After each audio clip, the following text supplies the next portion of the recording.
Welcome to our Telugu media. Nalgonda జిల్లా చందంపేట మత సామరస్యానికి ప్రతీకగా మొహరం పీర్ల పండుగని కుల మతాలకు అతీతంగా ఈ పండుగను నిర్వహించడం మన సాంప్రదాయమని చందంపేట మండలానికి చెందిన ఇరగదీన్ల శ్రీశైలం అన్నారు. చందంపేట మండలంలో కేంద్రంలో అంగరంగ వైభవంగా సాగే పీర్ల పండుగకు గత 5 సంవత్సరాల నుండి ఫకీర్ వేషధారణ చందంపేట ప్రజలు ఆకర్షితులవుతున్నారు. మొహరం పండుగ సందర్భంగా ఈ ఫకీర్ వేషధారణ వేయడం తన అదృష్టంగా భావిస్తున్నానని, ఈ కార్యక్రమాన్ని పూర్వజన్మ సుకృతంగా భావిస్తున్నానని అన్నారు.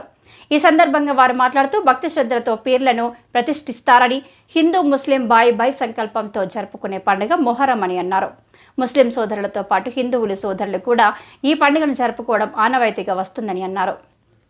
చందంపేట గ్రామంలో ఈ పండుగను ఉత్సాహంగా జరుపుకుంటామని, ఈ మొహరం పండుగ కోసం బ్రతుకు తెరువు కోసం వలస వెళ్లిన ప్రజలు స్వగ్రామాలకు వస్తారని అన్నారు.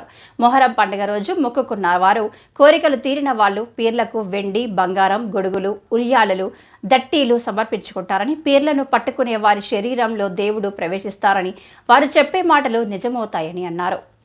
ఈ కార్యక్రమంలో ఇరగదీన్ల శ్రీశైలం ఫకీర్, జబ్బు శ్రీశైలం, వరుసు యుగంధర్, పగిడిమరి రవీందర్, మాతంగి దేవేందర్, సారంగి వెంకటేష్, ఎండి మజ్జు, గ్రామస్తులు తదితరులు పాల్గొన్నారు.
జరుగురు సాయి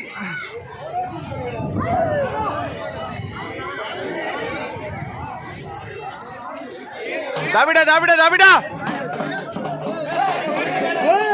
సాలించుకో సాలించుకో సామి